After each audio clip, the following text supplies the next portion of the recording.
ಒಂದಾನೊಂದು ಕಾಡಿನಲ್ಲಿ ಒಬ್ಬ ರಾಜನಿದ್ದನು. ಬಡವರೆಂದರೆ ಅವನಿಗೆ ಅತ್ಯಂತ ಅಸಹ್ಯ ಭಾವನೆ ಇತ್ತು.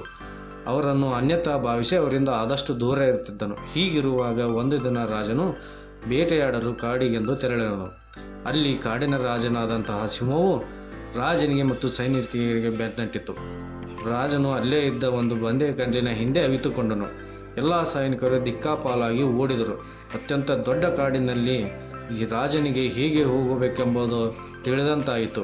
ಅಂತಹ ಸಮಯದಲ್ಲಿ 1-2 ದಿನ ಕಳೆದರೂ ಯಾವುದೇ ಒಬ್ಬ ಆ ಮನುಷ್ಯನೂ ಆ ಸ್ಥಳದಲ್ಲಿ ಬರದಂತಾಯಿತು. ರಾಜನಿಗೆ ಏನು ಮಾಡಬೇಕೆಂದು ತಿಳಿಯದಂತಾಯಿತು.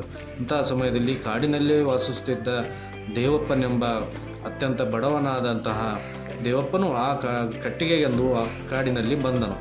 ಆಗ ರಾಜನ ಸ್ಥಿತಿಯನ್ನು ನೋಡಿ ಅವನು ನಿತ್ರಾಣಗೊಂಡಿರ್ತಕ್ಕಂಥ ರಾಜನನ್ನು ನೋಡಿ ಅವರನ್ನು ಅತ್ಯಂತ ಪ್ರೀತಿಯಿಂದ ಕಾಳಜಿಯಿಂದ ಮಾತನಾಡಿಸಿ ಅವರನ್ನು ಮನೆಗೆ ಕರೆದುಕೊಂಡು ಹೋಗಿ ಅವರಿಗೆ ಊಟವನ್ನು ಬಡಿಸಿ ಅವರಿಗೆ ವಿಶ್ರಾಂತಿ ಮಾಡಲು ಹೇಳಿದನು.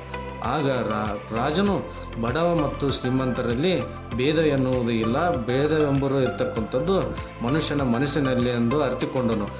ರಾಜನು ಅರಮನೆಗೆ ತೆರಳಿದ ನಂತರ ದೇವಪ್ಪನನ್ನು ಅರಮನೆಗೆ ಕರೆಸಿ ಅವನಿಗೆ ಸನ್ಮಾನವನ್ನು ಮಾಡಿದನು. ಈ ಕಥೆಯಿಂದ ತಿಳಿದು ಬರುವುದೇನೆಂದರೆ, ಬಡವನಾಗಲಿ ಅಥವಾ ಶ್ರೀಮಂತನಾಗಲಿ ಯಾರೊಬ್ಬರನ್ನು ಅತ್ಯಂತ ಕೀಳದೃಷ್ಟಿಯಿಂದ ನೋಡಬಾರದೆಂದು ಈ ಕಥೆಯ ಒಂದು ಉದ್ದೇಶ ಆಗಿತ್ತು. ಇದೇ ರೀತಿಯಾದಂತಹ ಕಥೆಗೆ ನಮ್ಮ ಒಂದು ಚಾನೆಲನ್ನು ಸಬ್ಸ್ಕ್ರೈಬ್ ಮಾಡಿ ಮತ್ತೊಂದು ಮಾಹಿತಿಯೊಂದಿಗೆ ನಿಮಗೆ ಭೇಟಿಯಾಗುತ್ತೇವೆ. ಅಲ್ಲಿಯವರೆಗೆ ಧನ್ಯವಾದಗಳು.